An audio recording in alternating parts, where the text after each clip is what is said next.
building and sustaining peace during the pandemic. In what ways can good governance tackle both pre-existing inequalities and some of the causes of conflict and violence? And lastly, what are the most effective measures to prevent hate speech, harmful use of social media by a number of organizations in relation to the COVID pandemic, but broadly speaking, going beyond that? Our first panelist, Shahrazad Akbar, is the chairperson of the Afghanistan Independent Human Rights Commission. Welcome, Shahrazad. You have the next 5 to 7 minutes. Over to you. Thank you, Samuel. Greetings to everyone. I'm very honored to be part of this important discussion. Speaking about COVID-19 and its impact on peace and conflict in Afghanistan, I first want to start where we were before COVID-19 hit.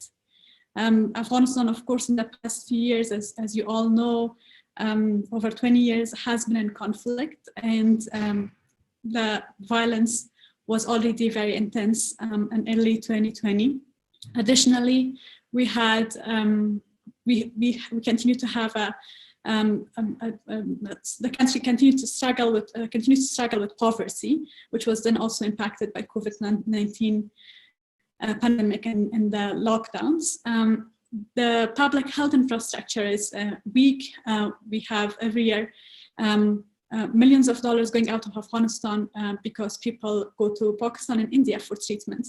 And the electricity infrastructure and the digital infrastructure is also relatively compared to the countries in the region. It was also in early 2020 when we started slowly hearing about the COVID, and then the government started taking measures to enforce lockdowns.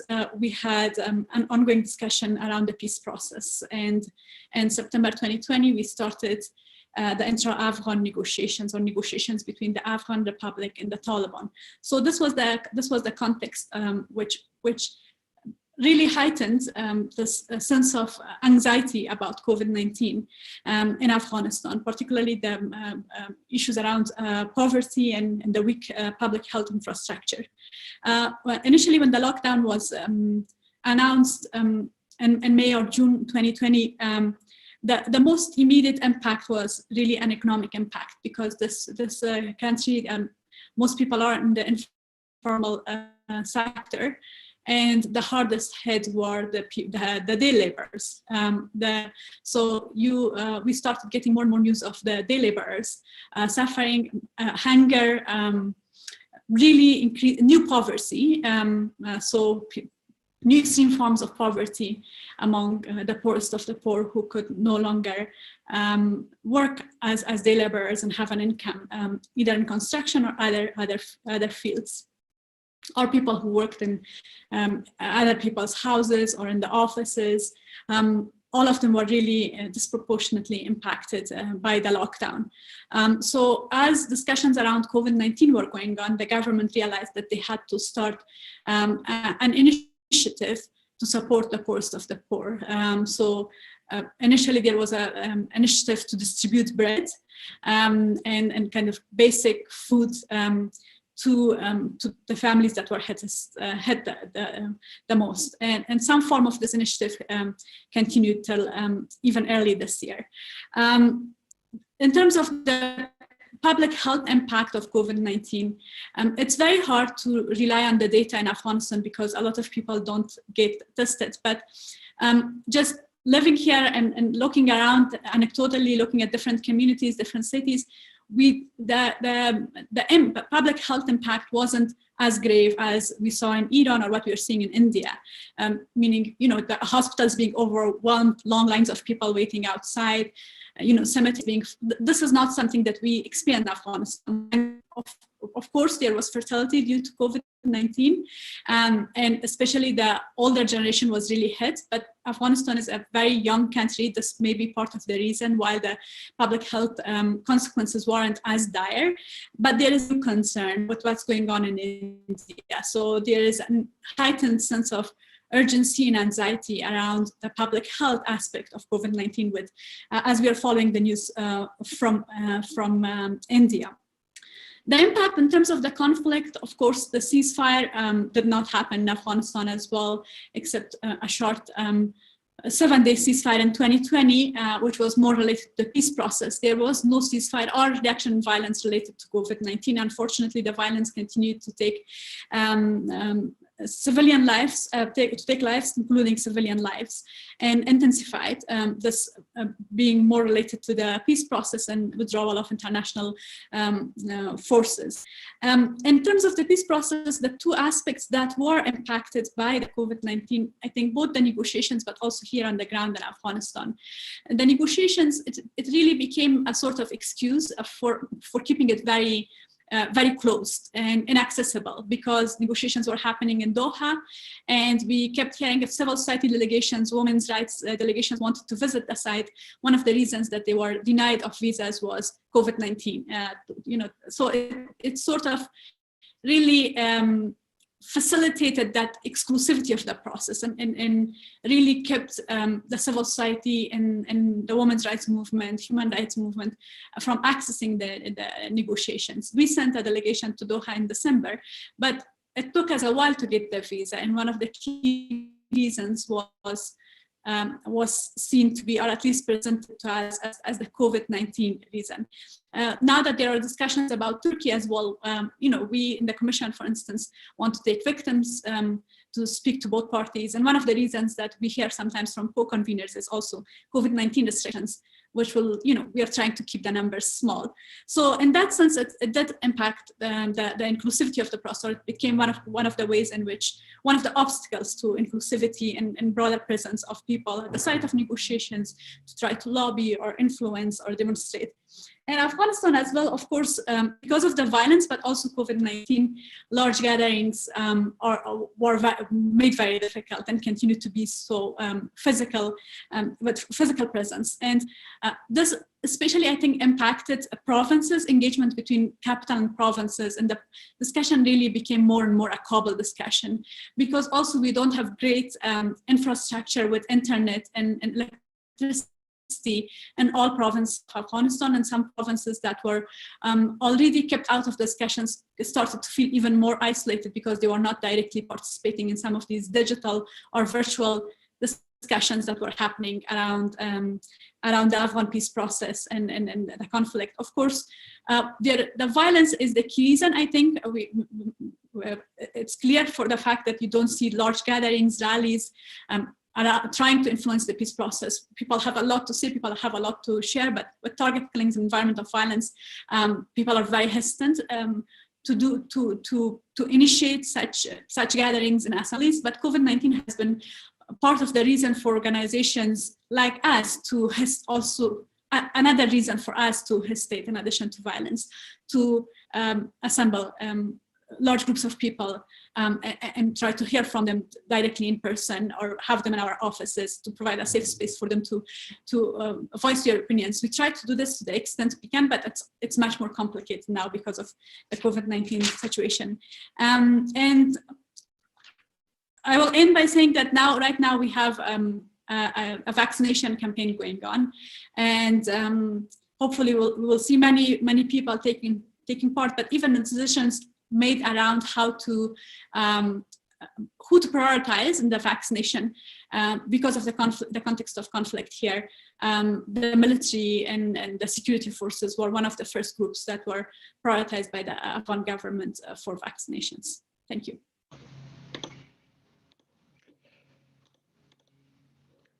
Thank you very much, Shahrazad, for pointing out a few really important issues, particularly in relation to spaces that have shrunk a little bit, spaces that have closed, or pretexts that were used to close some of these spaces as well. We look forward to hearing a little bit more during the session. We already have 2 or 3 quick comments that have come up in the Q&A as well. Next speaker, Claire Lockhart, Director of the Institute for State Effectiveness. Claire, over to you. Thank you to the organizers for hosting this important and timely discussion. I'll start by recognizing, as others have, the scale and severity of the impact of COVID on governance in situations of conflict and fragility. And Sam and Shahrazad, you've already, excuse me, laid out the contours. I think the pandemic has laid bare the nature of the social compact and the strengths and weaknesses of governance across the world, and what my colleagues and I have called the governance gap. And of course, it intersects with other and accelerating trends, including climate and the shifting contours of demography and technology. And as we've heard, it's had a direct impact on health and loss of life, but also on poverty and ability for service delivery to reach especially excluded populations. And in this vacuum, we see criminal and violent networks expand and move forward, even as government in some places shrinks. I think one, as I was updating my research, I think in some sense we won't know the full extent of the impact, particularly because of the situation of data. And 65% of central statistics offices' headquarters have closed, and 96% have stopped or reduced face-to-face collection. So in some senses, it's quite hard to gain an accurate picture, although I think we can point to some of the trends. I also want to recognize, as the questions for this panel do, that there have been extraordinary examples of resilience and innovation, and particularly from the frontline public services and the communities in the health systems, in the education systems, and those keeping clean water and sanitation, keeping electricity, keeping essential services going on. And in particular to CSOs and community health workers, who often are the least well paid, but they're the ones in the community and have been able to respond in various ways. And I know one of the questions in the panel about this, that perhaps they've been overburdened, and how to get that balance of allocation of rights and responsibilities appropriately. And very inspiring examples, for example, from Sierra Leone, how they use the protocols developed under the Ebola crisis to be able to respond and keep schools and children safe in the pandemic. The Philippines, who adjusted their block grant program, the Guinea, who used CDD, repurposed delivery systems for delivery of medical kits. As we look to both continue to confront the pandemic, mitigate and prepare for recovery, especially in conflict and fragility, I think the Secretary General's call for renewed social compact and rebuilding trust in institutions is exactly the right call, and applies just as much in situations of conflict and fragility right across the spectrum. And pulling from my colleagues and my research in looking around the world at the state of the state in the COVID situation, but also on how countries across the world have responded to previous, both pandemic and other crises. I wanted just to highlight a few lessons to point towards. But one is that the themes and goals of SDG 16 remain absolutely critical, and that justice and fairness and non-discrimination should be at the center of peace building and conflict mitigation efforts, from addressing grievances and efforts to prevent conflict and mitigate conflict, right through to the peacemaking, the recovery and rebuilding. And I think in today's era, we have to question, as many do, the tendency for elite deals and focus on the center rather than citizen-centered approaches to peacemaking and peace building. The second is that justice and fairness and good governance, of course, applies. It's not a silo, and we have to get away from the siloed approaches. And of course, it applies just as much to how health services are delivered, how education services are restarted, how social protection networks reach people. So really call for an integrated approach that is epitomized by the SDG framework. The third is that often it's not a shortage of resources. And while the world community has mobilized, including through the IDA resources and additional IMF resources, often, as we know, it's not a shortage of resources, but it's a question of prioritization and sequencing. And my colleagues and I have been looking at a reform sequencing tracker to understand how these sequencing decisions are made, but how to prioritize, and how are the accountabilities set, so that those resources are stewarded in the public interest. And as the previous panels at this conference have mentioned, also the importance of the market building and restarting the economy in those prioritization frameworks. Then, and particularly with the social compact at the fore, the absolutely essential lesson to put citizens at the core of decision-making, of analysis. and a prioritization. And we've heard, and very worryingly, that civic space in many senses has closed or has shrunk. But as Sam, you mentioned that in some cases the civic space is shifting online, but also the role of not only civil society organizations, but the public communities and citizens in decision making. And while the international community has spent a lot of time on the compact between the international community and the government, I think in the recovery phase, again, particularly in fragile and conflict states, it's the compact between the government and the people, the social compact, that needs to come to the fore and be prioritized. And I think, and referencing one of the questions, the really important role of community-driven development and civic actors and communities in leading, in prioritizing, and then the decision-making on recovery is going to be central.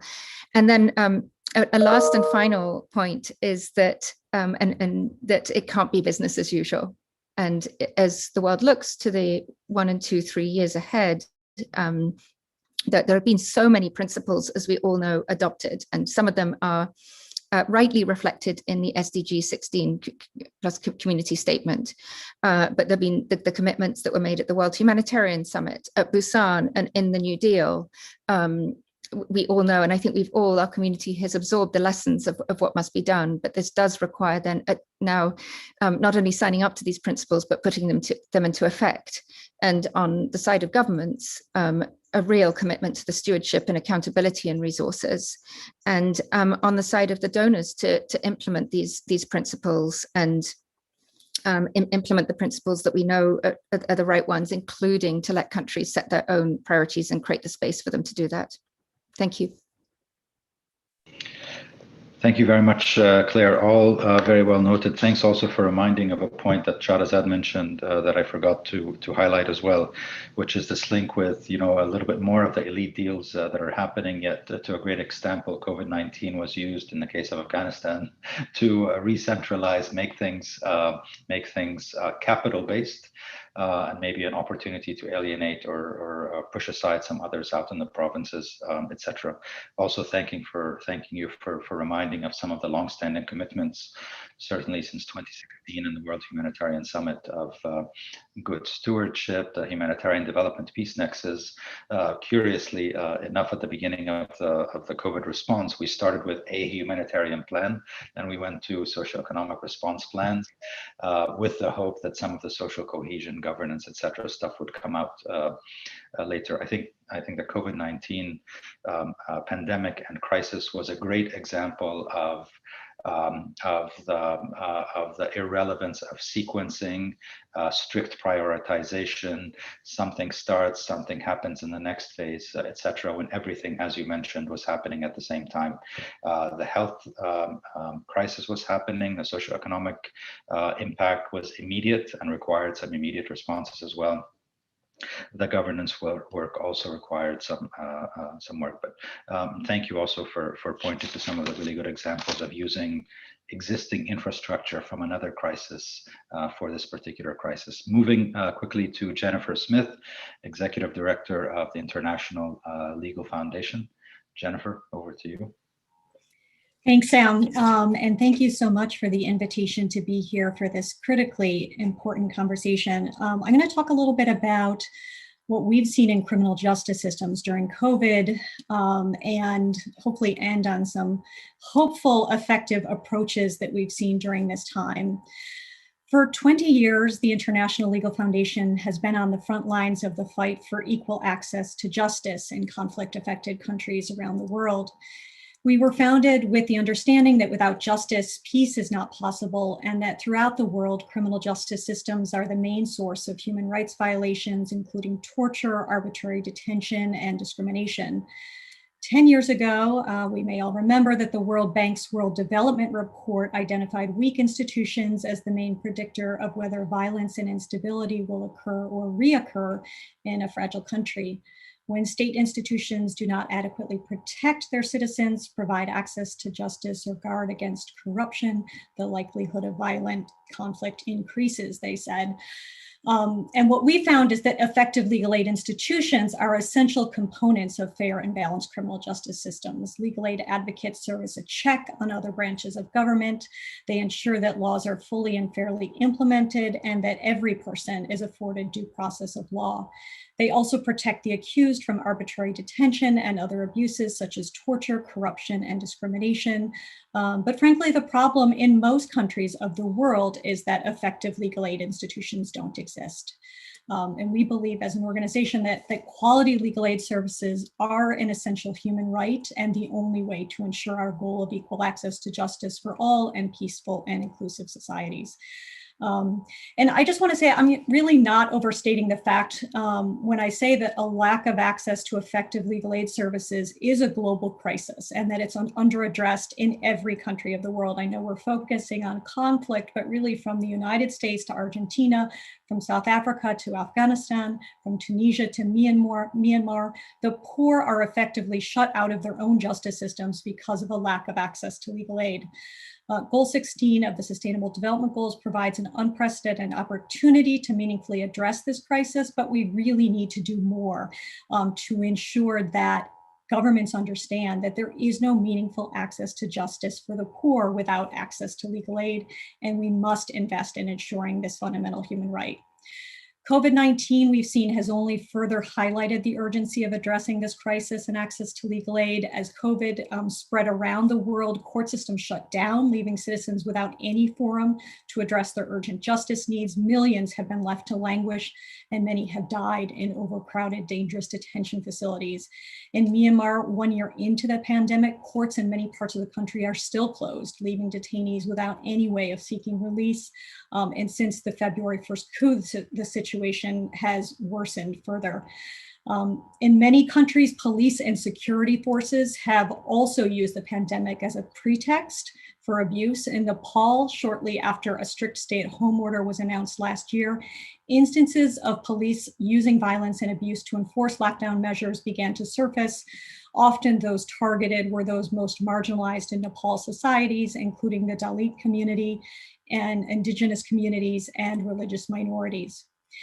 In Afghanistan, the pandemic, as we've heard from Shahrazad, uniquely impacted women and girls, and including those in the criminal justice system.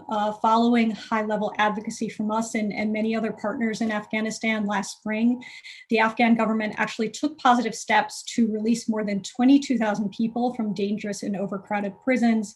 Among them were hundreds of women and girls. But the problem we saw pretty soon thereafter was that many women couldn't afford to pay the bail or fines that were being imposed, as many women in Afghanistan don't have access to their family's finances. And further, many of those who could be released didn't have a safe place to go because their husbands or other family members would harm them. In Tunisia, earlier this year, police arrested hundreds of people, mostly teenagers, in one of the cities in which we work for protesting their government against increasing poverty, corruption, and injustice. And I think we have to recognize that beyond the impact on these individuals who are in conflict with the law, the impact these injustices have on young girls and boys, on communities who grow up traumatized by discrimination and violence has. They live with the feeling that their existence is controlled by governments who don't care about their safety or their future. So while these are extraordinarily hard times, we do and we have seen reason for hope. And we have seen that COVID has shown in some countries around the world that it is possible to change our justice systems. As advocates, we believe we must not let things go back to the way they were, but to use this opportunity to reimagine the abusive laws that criminalize what should be non-criminal conduct and policies that prioritize pretrial detention, to create court systems that are more responsive to their communities and have honest conversations about the ways in which our justice systems are actively discriminating against those most marginalized in our communities. And just to hopefully spark some further conversation during the Q&A, just a few examples of some things we've seen. In Palestine early on, we saw that children were being arrested and detained for being outside during the curfew. We approached the Attorney General's office, the Ministry of Social Affairs, and got a joint agreement that children should not be detained for violating curfew orders. In Nepal, to address the police abuse that I mentioned earlier, our colleagues partnered with many other civil society organizations to bring a petition to the Supreme Court. They won that case, arguing that people were allowed to leave their homes for food and medicine, and that it was a violation of the Constitution for people in custody to be subjected to physical and mental torture or cruel, inhumane, and degrading treatment by the police. In Afghanistan, recognizing the unique challenges facing formerly incarcerated women, we established, along with a number of other partners, an innovative reentry program with the goal to address their long-term needs. We worked with shelters and government agencies to ensure shelter access and transport for women upon their release, urgent family and civil law services, legal services, and made referrals to address their mental health and trauma-related needs. You know, I think importantly, this project has led to conversations about how the justice system in Afghanistan can better help break the cycle of violence in families and provide counseling to address the root causes. And finally, in Tunisia, we've been working to advance use of mediation to resolve criminal cases. I think this is a really exciting initiative because the goal is for the victim and the offender to resolve the conflict together and to really construct their own approach to achieving justice that allows them to express fully their feelings and perceptions, and to allow the offender to repair the harm and make things right. So I just want to, as a last point, echo what I saw Mr. Garcia Sayan, the Special Rapporteur on the independence of judges and lawyers, say in the previous session, and that's that throughout this COVID crisis, one of the things he's seeing is that the work of legal aid lawyers has been further restricted and seen as not essential by governments. And this is creating a further crisis, because without strong legal aid lawyers, we risk serious injustices, abuse of power, mistrust of authorities, and lasting rifts in society. Thanks so much for allowing me to share these reflections. Thanks very much, Jennifer. Very important reflections. I think you just reminded us of the cascading problem of COVID. We started with a humanitarian health problem, then there's a socioeconomic problem, and then I think some of us tended to forget that the closure of civic space ended up being closure of institutions. So if you don't have access to justice, courts, police, etc., then I think there really is a problem, and that in some cases, the positive cases that you mentioned, because of advocacy, some of the decisions were actually reversed because of that as well. Also, thank you for linking some of this to ongoing and standing advocacy points and human rights points, including things related to transitional justice, restorative justice, that in some communities, these needs didn't go away because of COVID. In many cases, the opportunity of COVID is an important point to bring some of those back. So thanks very much. Thanks also to Chris, who will be not the next speaker, but the one after, for already starting to respond to some of the questions that are coming online as well. So much appreciated. Our next speaker, Liv Villatson, is the Deputy Director of UNICRI, the United Nations Interregional Crime and Justice Research Institute. Liv, over to you. Thanks, Sam. Thank you very much. And thank you very much for inviting me. So yes, my name is Liv Villatson, Deputy Director of UNICRI. So thanks a lot for giving me this opportunity. On behalf of the United Nations Interregional Crime and Justice Research Institute, UNICRI, this opportunity to speak during this session on impact of the pandemic on peace and conflict during the SDG 16 conference. As you probably are aware, mandated to work in this field of criminal justice, crime prevention, counter-terrorism, UNICRI's current priorities, of course, are particularly aligned with SDG 16 and the topic of today when using our tools and expertise related to our research, delivery of training, capacity building, technical assistance, policy support to governments and non-state actors. I think being a cross-cutting issue, the topic of today on peace and conflict, also during the pandemic, is reflected in most of our strategic priorities and work, and particularly in relation to our work on preventing and countering violent extremism, countering organized crime, and reinforcing the rule of law in conflict and post-conflict countries. But let me give you one example of where UNICRI in particular has been focusing on this topic, namely in our work in the Sahel Maghreb region. And of course, as you probably are aware, violent extremism remains a persistent threat to peace and stability in the Sahel Maghreb region. More than nearly at least 6,000 people have lost their lives in ongoing conflicts between 2015 and 2020 in this region. In particular, Sahel region was particularly badly hit, with Burkina Faso and Mali seeing a marked increase in the attacks since 2018. And also the Maghreb region, many youths were radicalized and left their countries to join the ranks of foreign terrorist fighters. So in this context, UNICRI has since 2015 worked with governments, non-state actors to prevent violent extremism and radicalization, in particular among young people, or including also during the pandemic. All in all, this has included support for more than 80 non-state actors, while engaging more than 22,000 people from communities mostly affected by or at risk of radicalization to violent extremism and conflict in general. And feeding into our programs, into our policies and concrete intervention, UNICRI has also conducted a number of research studies in this region to better understand the impact that the long-standing presence of terrorist groups has produced on the daily lives of young people, on the reasons behind the spread of extremism, violence, and try to find an answer, at least attempting, to the question of what motivates people, often young people, to join violent extremist group in the Sahel and Maghreb region, and how to best support the empowerment of young people to enhance their resilience and to build their capacities in the various fields, including during the pandemic. Our research, one of the research, based on the perspectives and perception of the grassroots organization and local communities, try to analyze the root causes, what we consider as the root causes of ongoing conflicts, violent incidents, and community tensions in this region.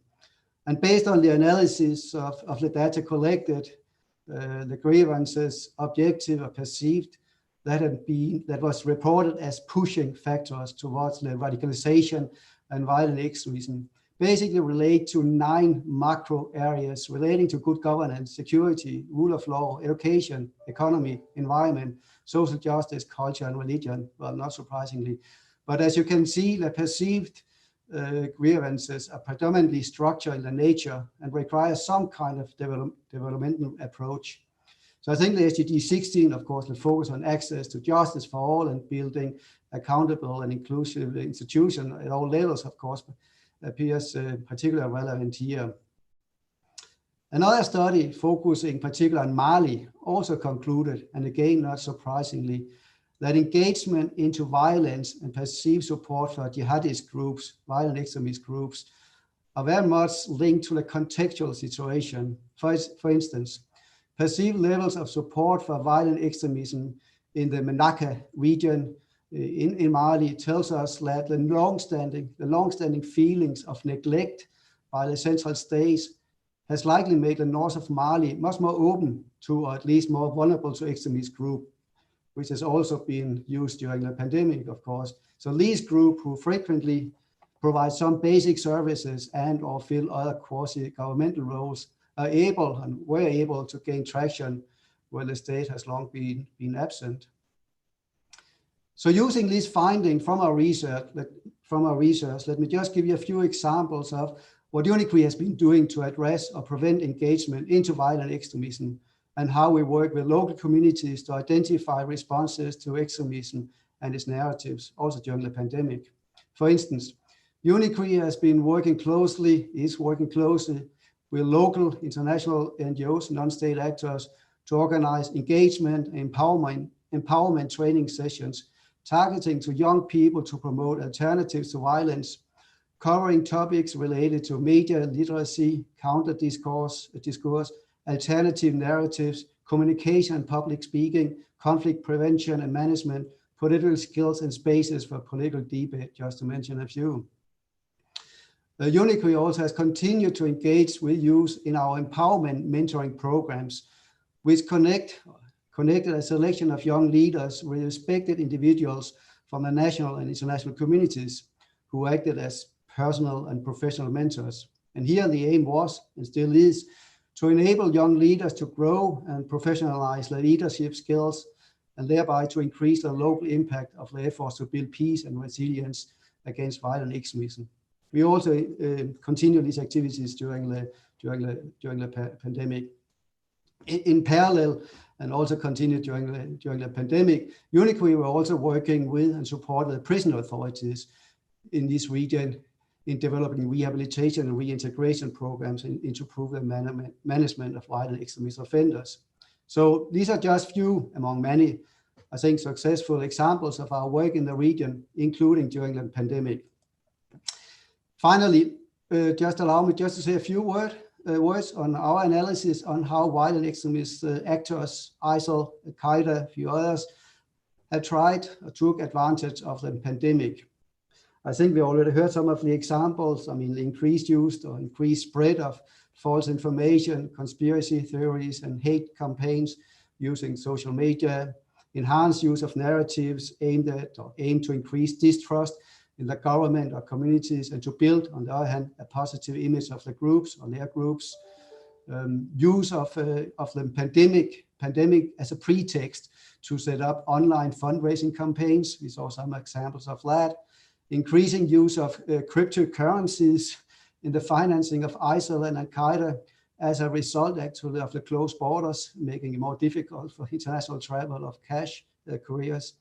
And we also saw some examples of COVID-19 medical equipment, sale of that for terrorism financing purposes. It's just a few examples. But I'll say specifically for violent extremism, despite the difficulties to ascertain the correlation between the pandemic and our analysis on the fluctuation of the terrorist activity, notably in those areas that I talked about, we have noted an increase of attacks by groups located in the sub-Saharan Africa and affiliated to Al-Qaeda and ISIL.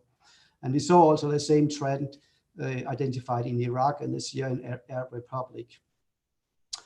However, I would also say, although we can affirm with a high level of certainty that these groups have definitely exploited COVID-19 in the messaging and the work, on the other hand, it remains difficult to determine whether increased violence stems from existing trends, shift in terrorist or counter-terrorism approaches due to the pandemic, or both. So I'll say for the time being, at least based on our research, I mean, the most relevant trend and impact relates to the use of COVID-19 as a pretext to achieve the strategic objectives more than the use of the illness as a weapon per se.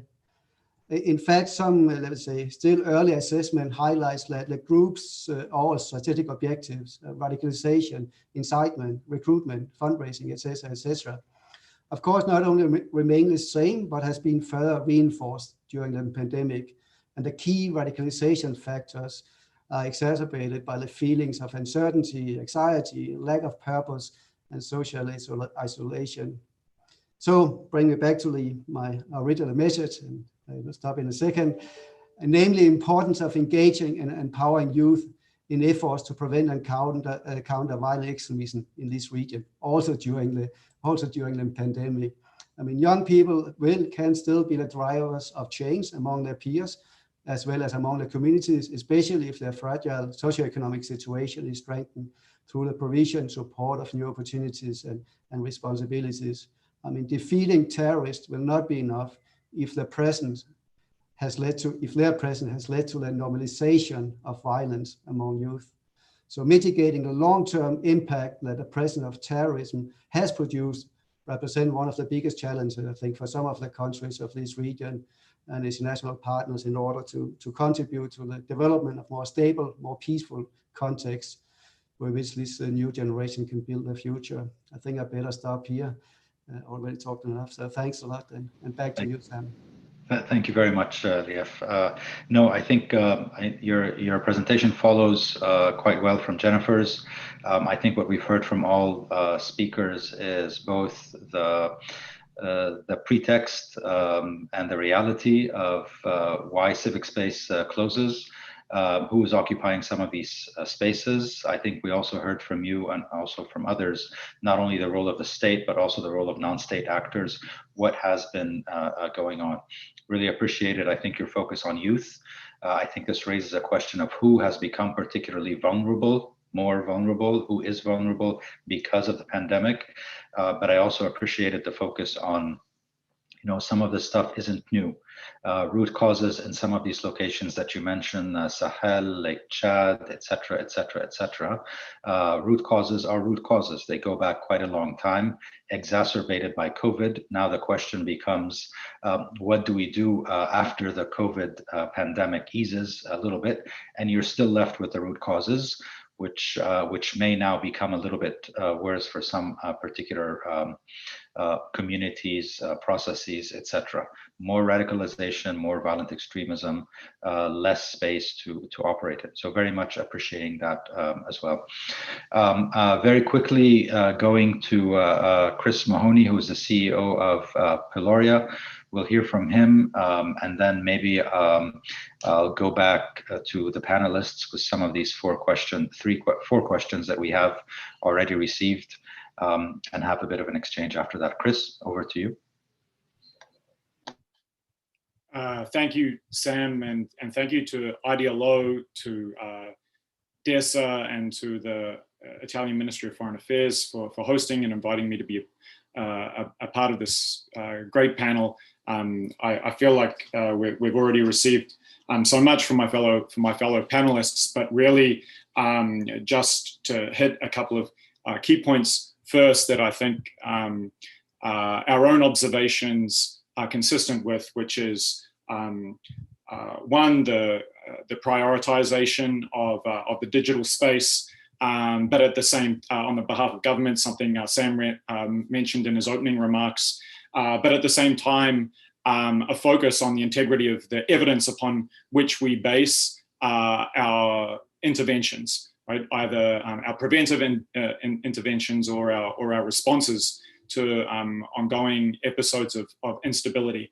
And of course, our own approach at Peloria, which is a company that effectively develops models that draw on data representing real phenomena in society, as well as online language data and other language data across online news, social media, other sources, attribute sentiment about sensitive topics to that data, and effectively develop models to forecast change in social phenomena like violence, like levels of poverty, like sentiment about sensitive issues in specific territories over different look-ahead periods. But more importantly, I think to this discussion is the point made by our colleagues, which is how can governments respond?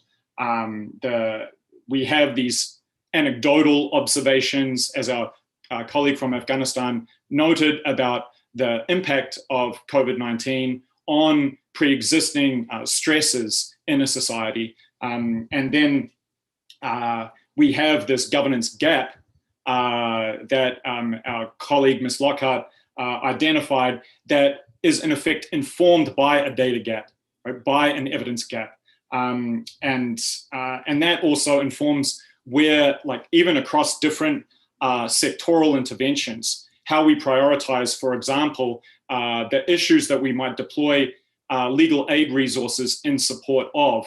So right across the peace and development nexus of potential thematic interventions, there is this data gap. And that's in effect what we attempt to fill, and that comes out of my own experience working both in the World Bank and at UNDP. Fortunately for me, with colleagues like Sam and Georgia, including on the Pathways for Peace report that identifies the compounding nature of all these different dimensions of risk. So pre-existing sort of permanent macro risks, whether they be demographic, environmental, economic,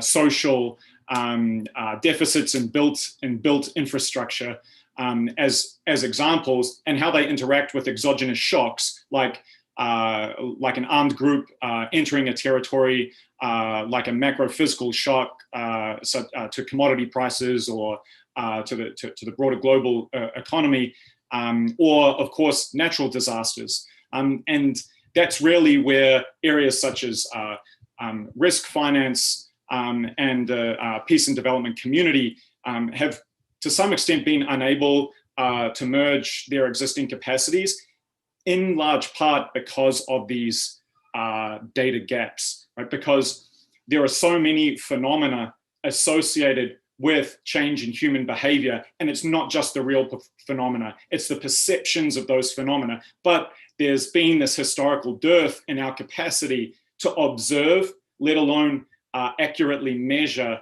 how perceptions change over time. Of course, we engage in surveys, but they only give you a snapshot in time in a particular locations. Whereas now, with the vast quantities of online language data, we're able to complement that increasing volume of data representing real phenomena.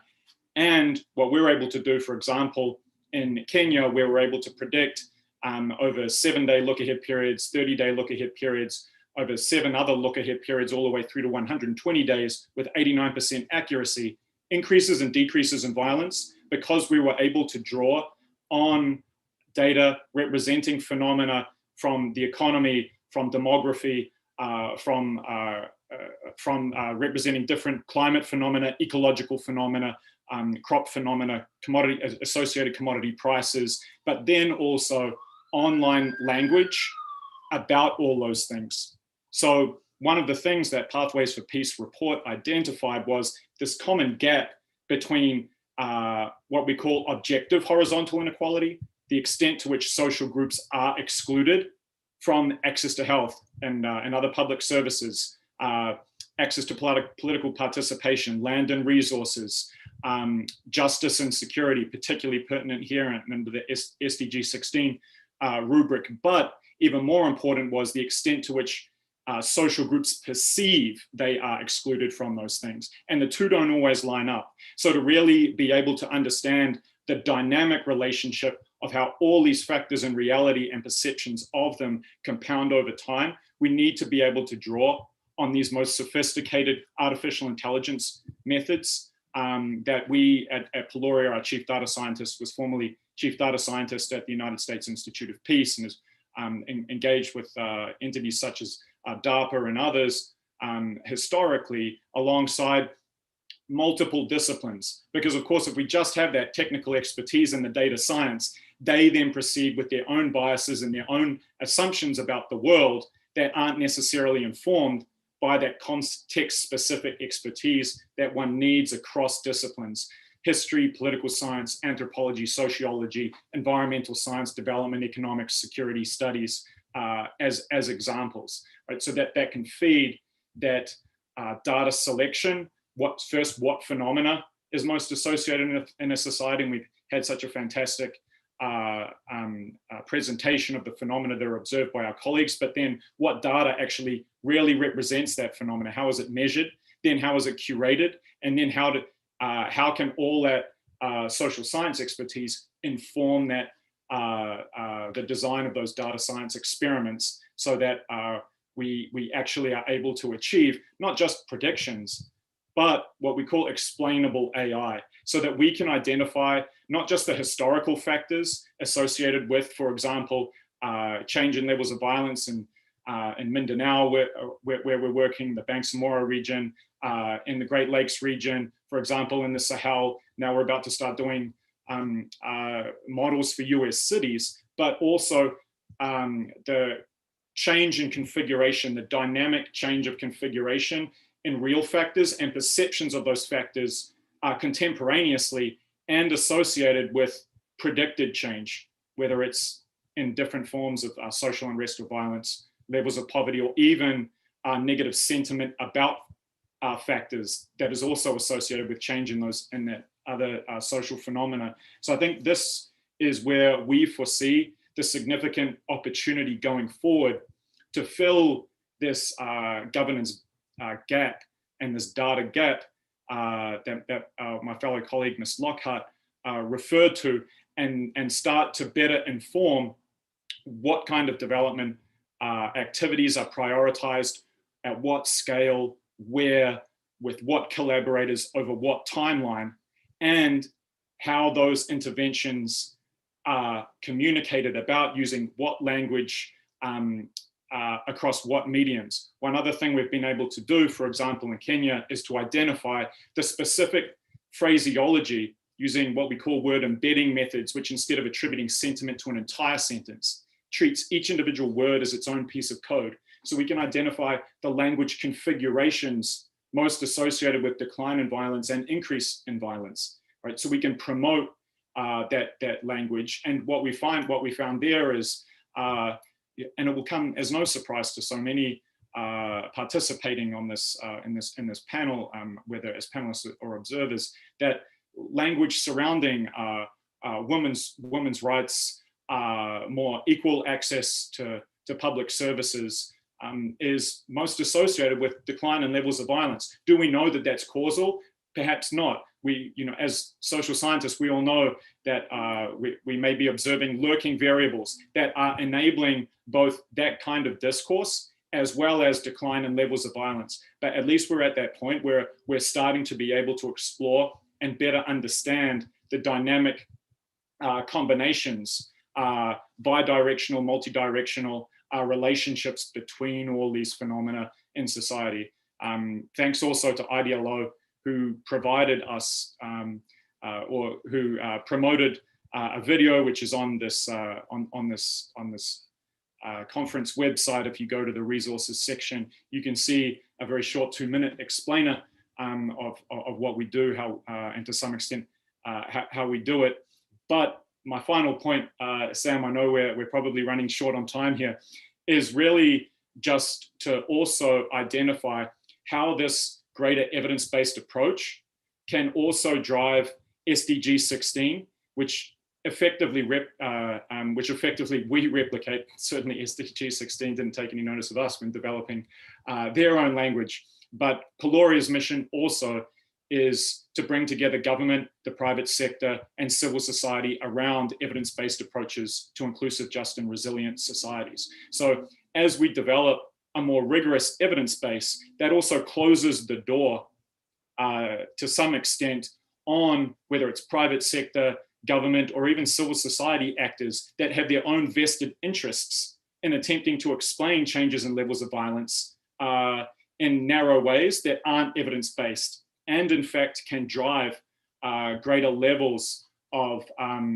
insecurity themselves. For example, in Chennai, where we're developing a model that forecasts not just social unrest, but social unrest-related disruption of road and rail all around the port, that data can be anonymized, aggregated so as not to compromise privacy rights and other issues, and shared not just with those private sector partners, but also with civil society, so that civil society and the private sector can go together to government and say, look, we want the risk of this disruption to be driven down over the medium to long term, so we can continue to invest over the medium to long term in conducting our business in this city. This is what you have to respond to. These are the configurations historically. This is what we're seeing contemporaneously, that you can prioritize on your own budgetary processes and implementation in order to address these things for that key SDG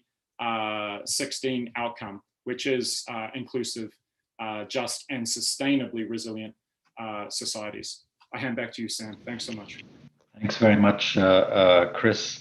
I mean, it's incredible how we've come full circle from where Shahrazad began as well, which is when she mentioned about the public health impact. If you don't actually have the data, then I think it's very difficult. We've gone through data integrity, transparency, who owns it, who has it, are there competing sets of data? And I think we got to your point, Chris, where if everybody's on the same page as far as data is concerned, then maybe an integrated approach is actually useful along the lines that everybody has a mandate to do. I think one of the the questions that you also started to answer in the Q&A is about the role of civil society organizations, whether they are the ones that now find themselves responding to public health crises, or whether they are the ones who, in a growing community, have been part of the peace and conflict civil society organizations. Are they the small ones? Are they the big ones? How do we continue to support them as sort of this set of entities that help promote, I think, the social contract, social compact, as Claire mentioned, the vertical part, as well as the in-between people, horizontal part. You reminded me of a lot of really interesting work, I think, related to the risk-informed development. What does that mean at this point? I think a number of panelists effectively spoke about the need to further elaborate what we mean by having a standard talking point that is the need to work through institution-based and people-centered approaches. Are these complementary in particular ways? Does one come at the expense of another? And I think a number of the participants, the panelists, also spoke about, what is it? What is the meaning of resilience now, and resilience of who and what?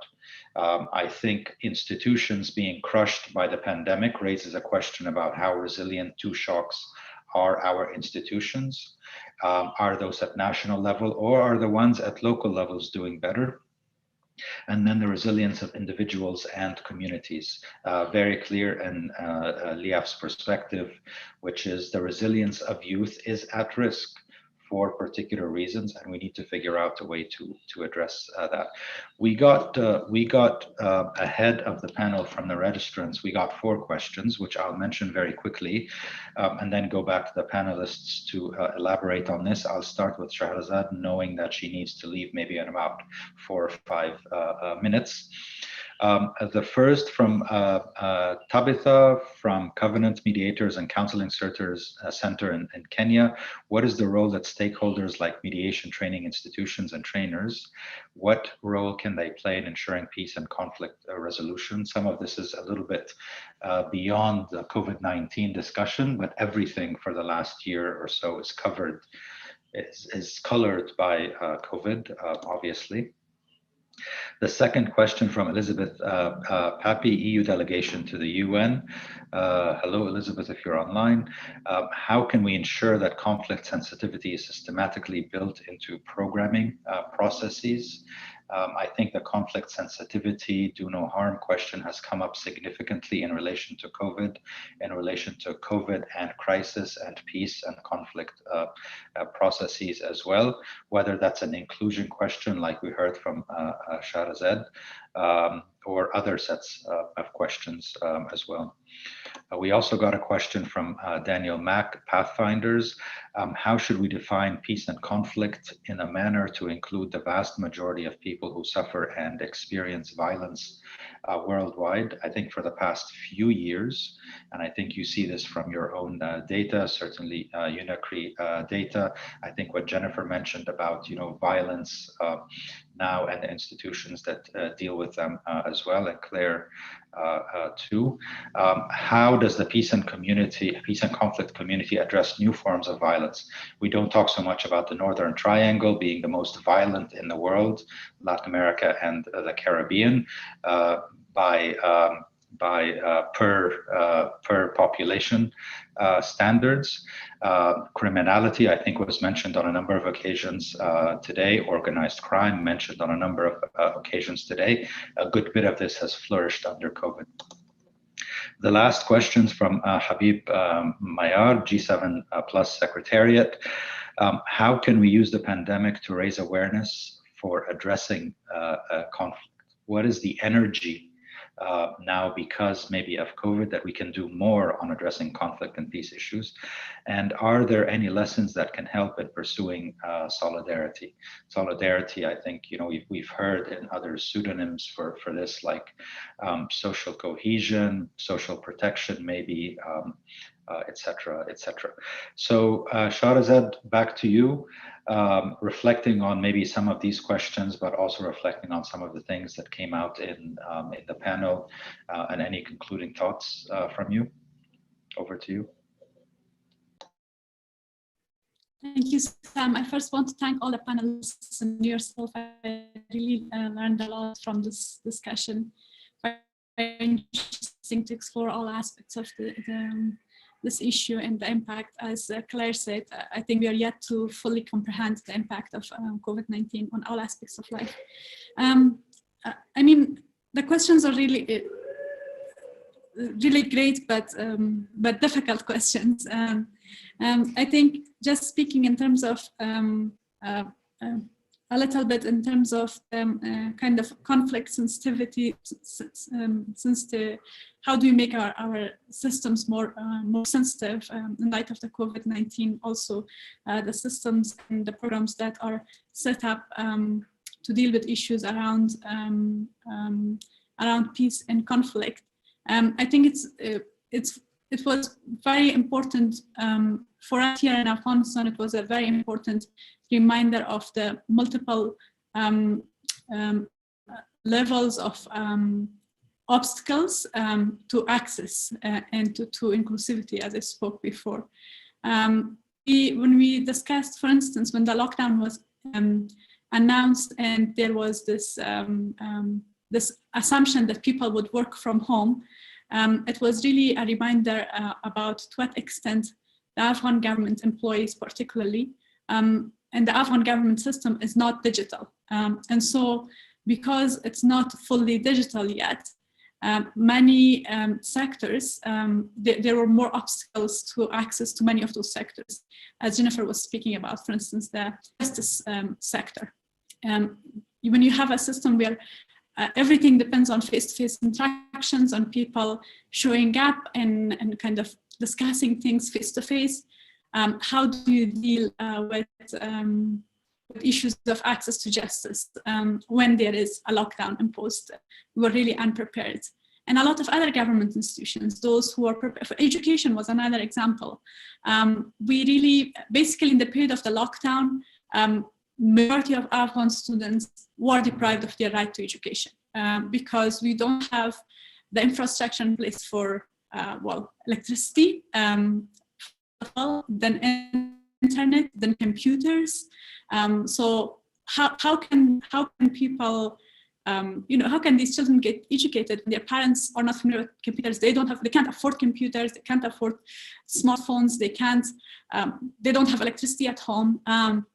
And so in many different sectors, and access to basic rights was really, really hugely impacted by COVID-19. And we became more aware of the fact that the ruler and the poor, their levels of exclusion really multiplied.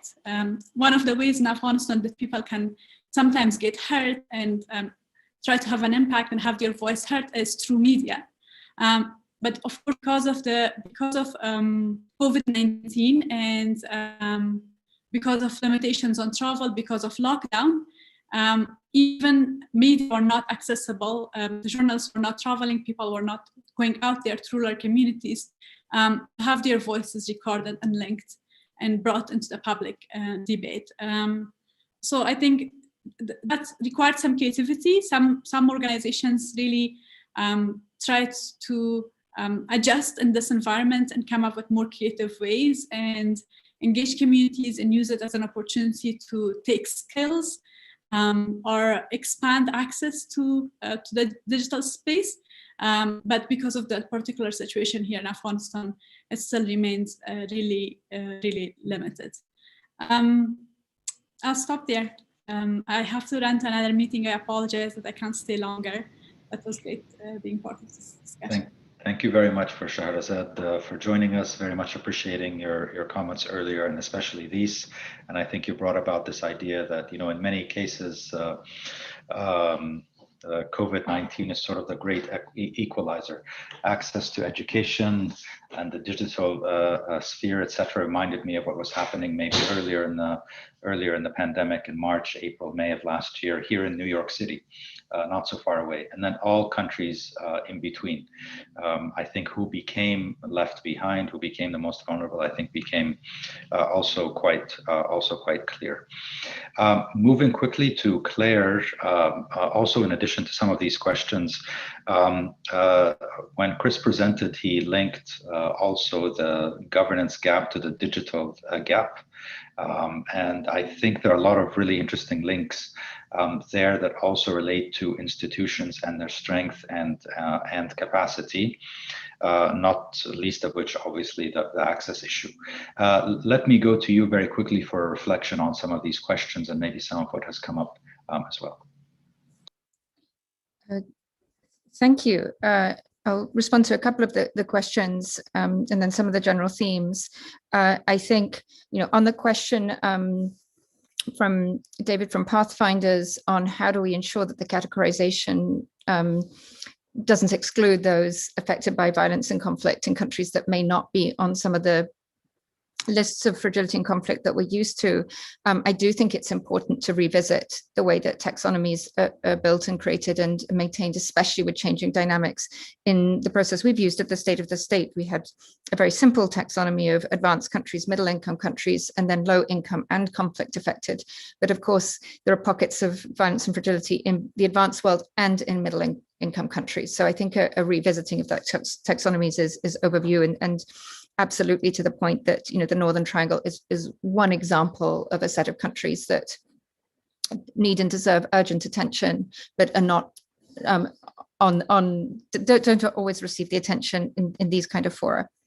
On the how to build in the conflict sensitivity, I think the development and peace building community has come a long way in seeking to apply political economy analysis and so on. But I think the community has further to go, because often that political economy analysis, I think, is grounded more in the elites and the capital city than in truly understanding the social and economic dynamics across the country in rural areas as well as urban areas. So first is a understanding of context, understanding of the second and third order consequences of programming, and then the ability to adapt and monitor.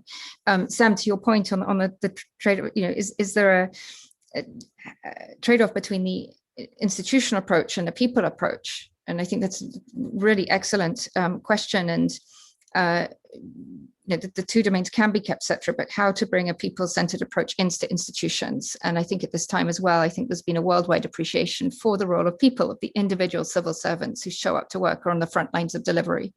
But connecting it also to the youth point, I remember once a very senior UN diplomat saying at the time when the Arab Spring broke out, and when he was saying that people say, what can we do? And a gentleman in his 70s or 80s said, what we can do is get out of the way. There's a new generation. It's their turn to lead and manage.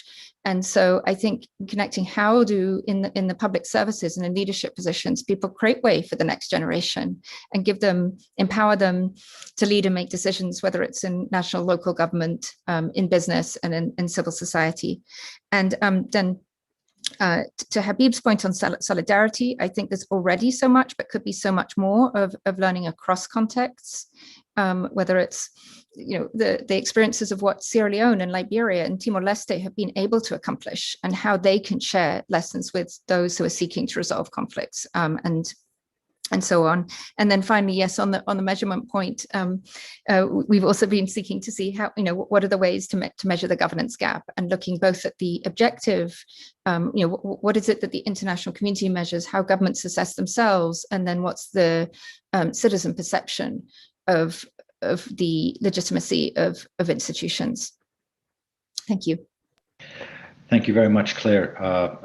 Very clear, and thanks for pointing out a few important things. Maybe I go to Jennifer also for the same set of questions, but also in relation to the institution-based and people-centered. I think there's no place better than the justice or the criminal justice system, where institutions are populated by people to help people, And any kind of deviation in that, I think, is, causes a lot of the systematic issues.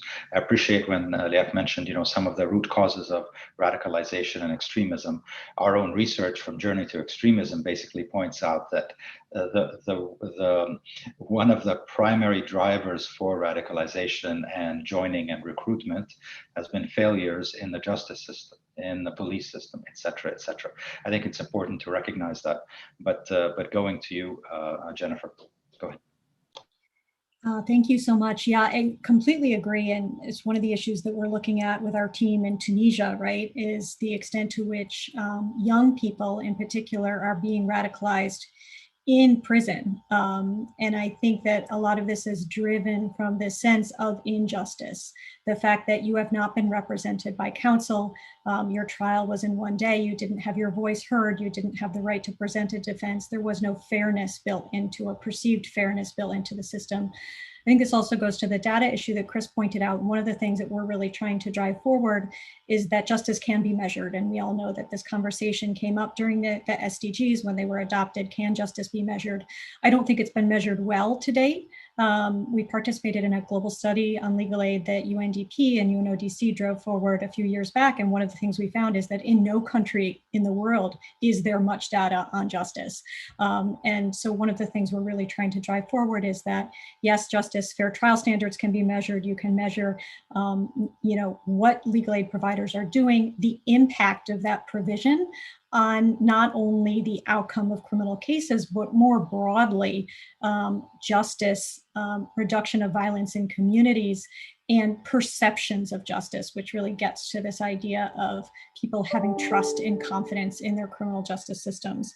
But to your point, Sam, absolutely, we do not think these things are mutually exclusive. And in fact, we need institutions to provide legal aid services, right? People have a constitutional obligation. They have a human right to access to legal aid if they're suspected or charged with a crime. That means the state has to fund it.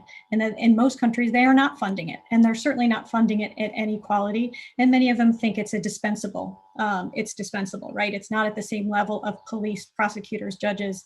Oftentimes when we go to countries to talk about this issue, they'll say, well, we don't have enough money to fund legal aid providers.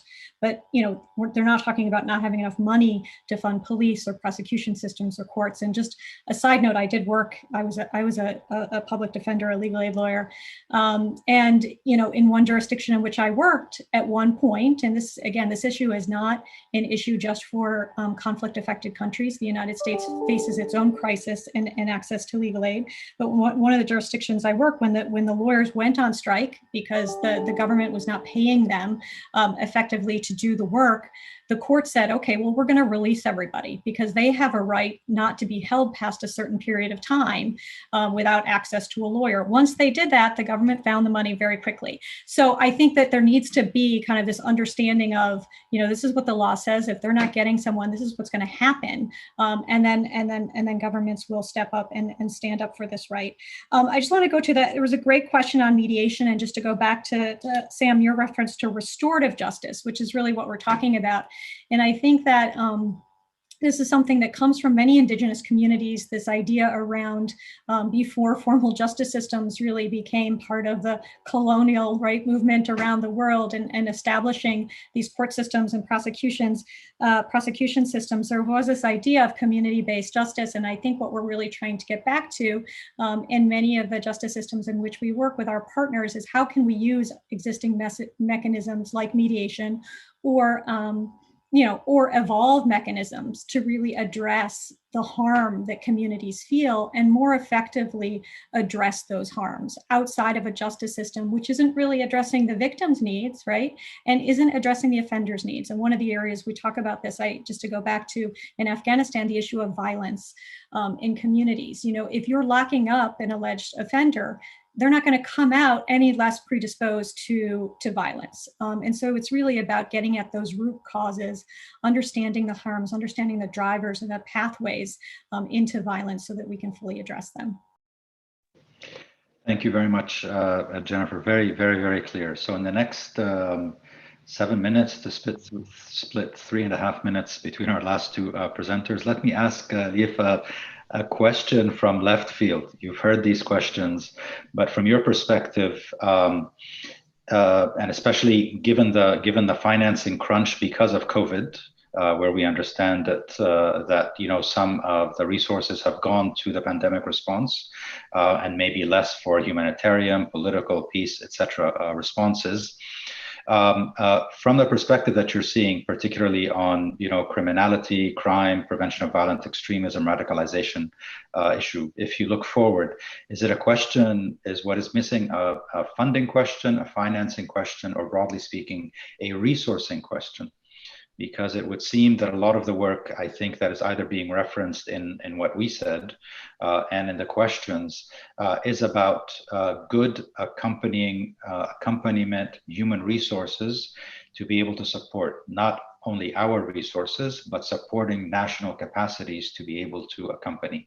That is slightly different from institution support, but having good human resources that enable, anti-radicalization, preventing violent extremism, the role of local leaders, etc. What kinds of things are you seeing in sort of the needs that are coming up, and therefore the response as well? Leaving about 3 minutes to Chris to also answer and maybe comment briefly. Over to you. Well, thanks a lot, Sam. 2.5 minutes, I think I left now. Well, very good question. I would say in general, and it goes actually back to the question number 2, I think it was, how to build it into the programming processes, which have different levels. And of course, also touch upon, I think, the question that you asked now. I mean, what we could see from our latest report, what enhances community resilience to radicalization into violent extremism, touched upon many of these issues, but I think you also mentioned, at least it has 3 elements. I mean, the first one, which you mentioned, is the structural element. The state governments need to lead the efforts to address the root causes, whether it's good governance, rule of law, criminal justice, etc., all that leading to radicalization into the violent extremism. And of course, that has to be done in collaboration and dialogue with community-based actors. Does it need resources? Does it need money? Does it need a push from our side? Good question. The second one is, I think any solution, and I also mentioned that in my intervention, I think, any solution has to be informed by a sound knowledge of local and wider political, economic, social, and cultural dynamics. Does that need resources? Does that need the human resource? Or does it need a push from our side or from the international community? I think it's all a combination. And the third one, which of course is to a certain degree a resource issue as well, I think we know that, is that the solutions, or at least our recommendation, have to be designed as a long-term processes, going back to both 1 and 2, geared towards building more inclusive and tolerant societies. And I think in principle, all 3 has to be addressed, at least in our programs and the program processes that we are discussing. And whether that is a research issue or human resource issue is a bit difficult to really to answer. But of course, what we are doing and what UNICRI is doing and many agencies are doing, of course, is trying to address all 3 issues. But what we are doing in particular in this region, of course, is to approach this issue in preventing, countering radicalization, relying heavily, and I think I mentioned it many times, of course, on the civil society, non-state actors, their local knowledge to identify the problems at the community levels, and the ability to tailor, to craft, let's say, tailor-made solutions or at least recommendations. And I think this participatory approach and local solution probably, of course, we all know, have a longer term impact than solutions coming from the outside the community. So that's the way, of course, we are working. It will require resources. It will require more resources also in the future, but I think it's also a human resource issue as well. That was in 3 minutes, not easy, but. Thanks so much. Perfect. In the last 2 minutes, Chris, you can say whatever you like. But if you look at 2030, and we can together envision a peaceful, cohesive, just, resilient society, so to speak, do you have a data pathway for the next 9 years to get there, given all of the challenges about integrity of data, access, etc., etc., and everybody else that's using data for other purposes as well. Over to you. You're on mute. We'll give you another 10 seconds. Yeah, grateful. A very difficult question because there's so much catch-up on the part of regulators, of governments, in terms of controlling what data providers, those that design algorithms, that forecast and explain and then advise upon interventions in regard to fragility do and don't do.